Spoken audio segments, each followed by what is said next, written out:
Kalau kalian tahu ya, itu waktu tanggal 20 Maret kemarin ada balapan kan di sirkuit Mandalika di Lombok. Apa yang viral di situ ya tentunya salah satunya adalah Mbak Rara. Mbak Rara si pawang hujan. Mbak Rara atau yang punya nama lengkap Rara Istiati Wulandari ini ditugaskan oleh panitia lokal untuk mengatur curah hujan yang ada di situ. Saking viralnya Mbak Rara ini banyak yang mencemooh tapi juga gak sedikit yang banggakan pekerjaan Mbak Rara. Sebenarnya seperti apa sih pekerjaan pawang hujan itu sendiri? Kita bahas sama-sama di Wani Angas kali ini ya. Oke, selamat datang di Wani Angas, channel Arsya dan Fuad, spesialis konten horor. Ya, seperti yang saya katakan di Mukodimah tadi, bahwasanya kita akan membahas tentang profesi pawang hujan. Sebenarnya pawang hujan sendiri ini profesi yang lazim ada di Indonesia, terkhusus di Pulau Jawa. Banyak event-event atau acara-acara besar yang membutuhkan bantuan dari si pawang hujan ini. Nah, pawang hujan sendiri ini ada 4 jenis ya. Yang pertama adalah karena khodam, yang kedua karena leluhur, yang ketiga karena alam, dan yang terakhir karena telekinesis. Kita bahas satu persatu ya. Yang pertama ya karena khodam. Nah, pawang hujan karena hodam ini adalah karena dia memiliki peliharaan, bisa dikatakan seperti itu ya dalam tanda kutip peliharaan atau hodam, di mana hodamnya ini ditugasi untuk mengatur awan atau mengatur curah hujan sendiri. Nah, dengan adanya hodam, tentu saja si empunya hodam ini harus melakukan perawatan atau bahkan pengorbanan makhluk hidup ya, seperti menyembelih hewan lah untuk makanan si hodam tadi sebelum hodam tadi diperintahkan bertugas untuk mengendalikan awan. Nah, yang kedua adalah karena alam. Kita masuk karena alam dulu ya. Karena alam ini adalah hmm, jadi si pawang hujan ini dia meyakini bahwasanya di dalam awan ada roh-roh atau ciptaan-ciptaan Tuhan yang bisa dikendalikan. Jadi si pawang hujan karena alam ini biasanya sebelum melakukan tugasnya dia mengumpulkan tanah, air, tumbuhan yang ada di sekitaran daerah yang mau dia kerjakan tadi. Jadi dia mau misal ya dia mau mengerjakan penggeseran hujan atau pengendalian hujan di Mandalika, maka si Mbak Rara, kalau Mbak Rara ini beraliran alam, dia akan mengumpulkan tanah, air, dan tumbuhan di daerah Mandalika tadi. Lalu dia membacakan doa pada Tuhan untuk mengatur mengatur kondisi alam di Mandalika saat itu. Nah, itu kalau si pawang hujan beraliran alam. Yang ketiga, si pawang hujan beraliran leluhur. Nah, di sini si pawang hujan ini kebanyakan ya yang ada adalah karena warisan leluhur. Dia dia yakin bahwasanya leluhur-leluhur Pulau Jawa terkhusus ya atau daerah-daerah yang lain pasti punya leluhur yang mana leluhur-leluhur tadi punya kekuatan metafisika yang bisa mengendalikan curah hujan, salah satu contohnya.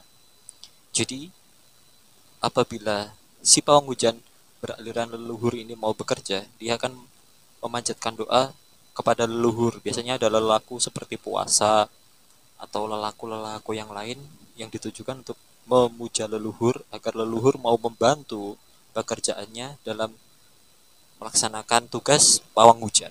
Nah, yang terakhir, ini yang paling langka. Ini adalah pawang hujan telekinesis. Ini adalah bisa dibilang pawang hujan bawaan lahir ya. Jadi ini adalah terus ya. Pokoknya ini pawang hujan telekinesis ini bawaan lahir yang diasah. Karena kemampuan telekinesis kita tahu ya, kalau kita googling, telekinesis adalah kemampuan diri dia untuk memindah suatu benda ke daerah yang lain. Kita pernah lihat di The Master, itu master telekinesis Riana. Dia bisa memindahkan orang, bisa membuat orang terpental saat melihat dia. Nah, ini juga yang diyakini dari telekinesis pawang hujan, bahwasanya dia bisa memindah entitas yang ada di awan untuk berpindah tempat awan tadi agar tidak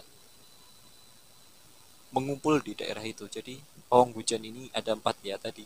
Saya ulangi.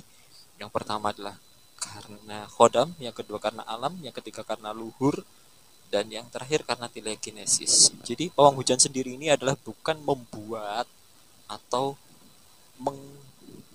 menghilangkan hujan, bukan, tapi pawang hujan ini adalah mengatur entitas hujan, mengatur curah hujan. Jadi hanya menggeser, bukan memusnahkan atau membuat hujan. Jadi kalau ada yang bilang eh, buat hujan gak bisa atau gagal, itu karena memang ya semua itu tentu saja atas izin Allah ya, atas izin Tuhan. Kalau Dumonera tembus tekan langit ya, mau 1.000 pawang hujan pun juga nggak bakal bisa. Maka dari itu lelaku yang dilakukan pawang hujan tentunya tidak tidak tidak hanya sok-sokan bisa minta hujan ya, pasti dia punya lelaku yang lain atau doa-doa ya, yang dipanjatkan pada Tuhan. Kalau menurut pengakuan Mbak Rara di podcast Deddy Kobuser, di mana dia punya piring itu sebagai remote AC awan, ya itu agak lucu sih. Entah itu memang Mbak Rara lagi ngejokes atau Mbak Rara lagi sakit, kita juga tidak tahu ya. Yang jelas kalau dilihat dari wawancara di podcastnya Om Deddy, Mbak Rara ini bisa dikatakan pawang hujan aliran alam sama leluhur ya, karena dia mengatakan bahwasanya bahnya juga pawang hujan, Pak D-nya juga pawang hujan, terus dia juga mampu punya sahabat di atas langit sana, bahwasanya dia bisa mengendalikan alam. Dia juga bisa dikatakan khodam juga. Agak nggak jelas sih Mbak Rara ini alirannya apa, yang jelas bukan telekinesis juga, karena memang uh, warisan yang yang bisa saya garis bawahi sih, dia punya warisan, terus dia yakin di atas sana punya teman, dan dia yakin bahwasanya alam itu bisa diatur. Nah, mungkin Mbak Rara masuk aliran 1, 2, 3 ya, antara alam, leluhur, sama khodam. Ya entahlah, wallahu alam, kita juga nggak tahu apapun aliran dari Mbak Rara. Yang jelas Mbak Rara ini, disclaimer aja, sebenarnya Mbak Rara ini adalah strategi marketing dari Pak Pak Erick Thohir untuk membuat Mandalika ini jadi booming di dunia.